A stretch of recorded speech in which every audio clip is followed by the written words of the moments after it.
Good morning. I'm Shaul Kelner. I teach at Vanderbilt University, Sociology, Jewish Studies. I am a last-minute replacement for another paper that originally was supposed to be in this panel, and David Barak-Rodetsky asked me to speak about an article that I had published in the journal Sources from the Shalom Hartman Institute in the fall of 2025 that's entitled American Anti-Zionism. And the article just won the American Jewish Press Association's Simon Rockower Award for writing on anti-Semitism, which is ironic because in the article I say that anti-Zionism is not anti-Semitism. I said it's worse, and I was distinguishing. I think it's important to distinguish analytically because I'm speaking it from an analytic perspective, and we can look at the ways in which a race-based othering of Jews can manifest in some situations, and non-race-based otherings of Jews can manifest in other situations. And so rather than collapse them all under a single heading, I wanted to maintain analytic clarity.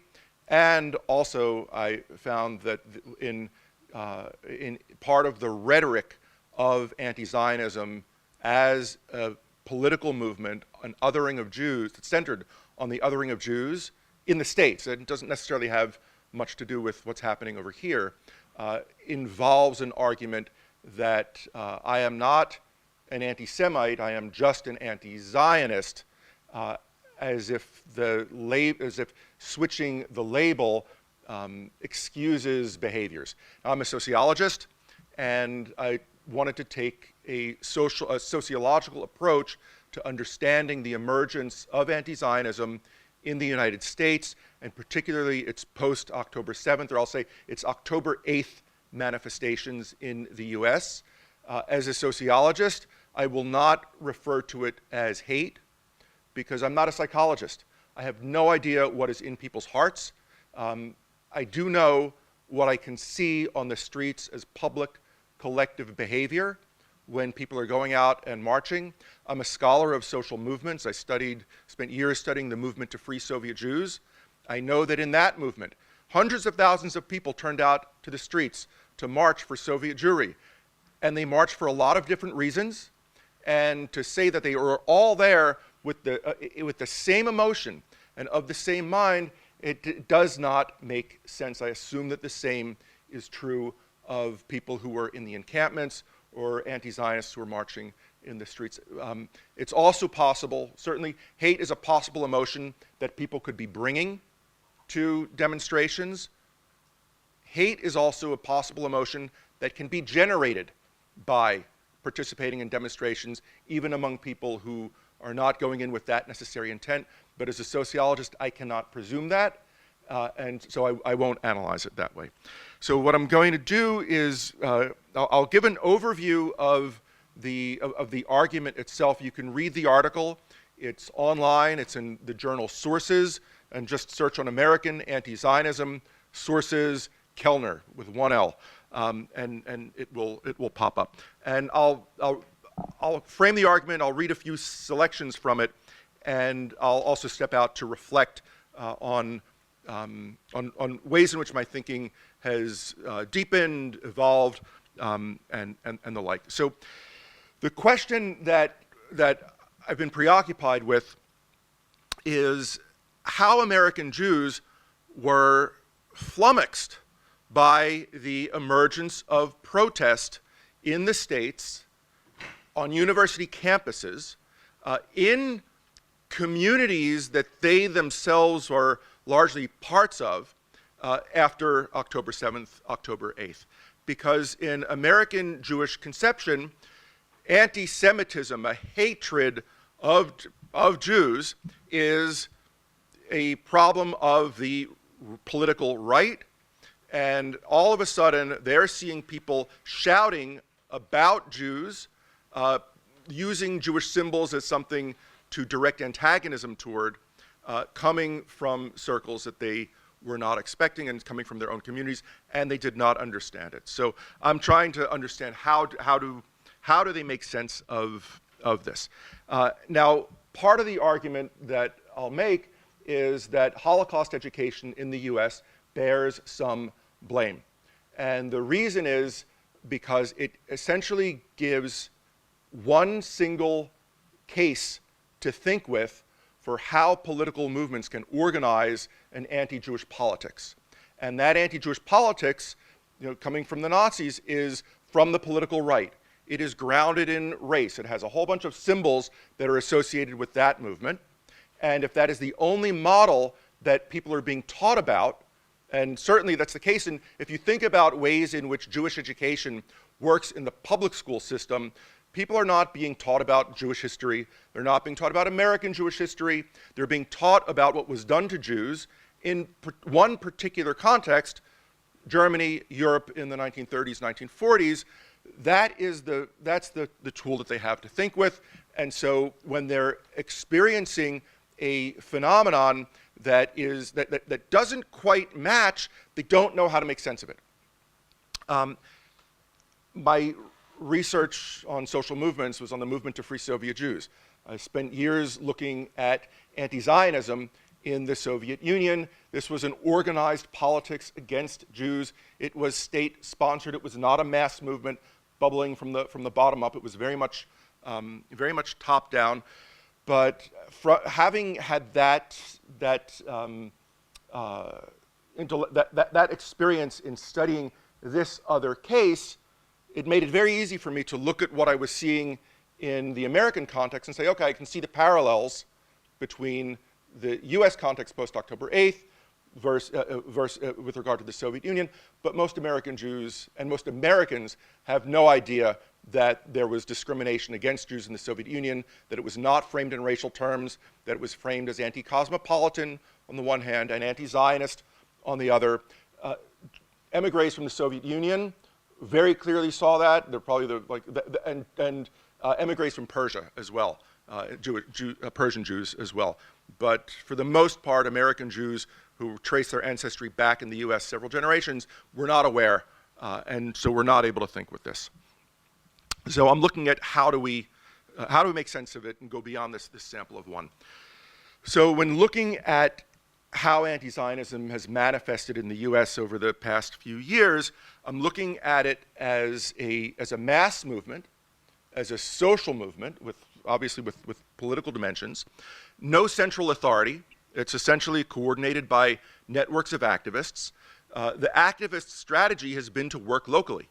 So the roots of what became I'll say a national movement, but you've seen it all over the world. It's a global movement. But in the States, it started with small mobilizations in a union, a student government in Brooklyn, a co-op, in some town councils. It moved into the government sphere when it gets to town councils.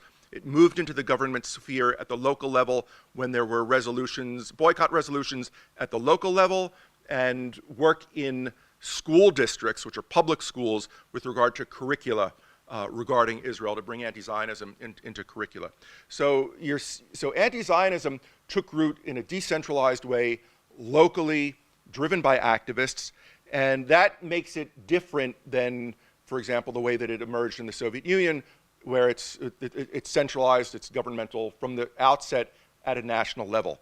At the time that I wrote this, the mayoral election in New York was still, I don't know if it was up for grabs, but the vote had not happened.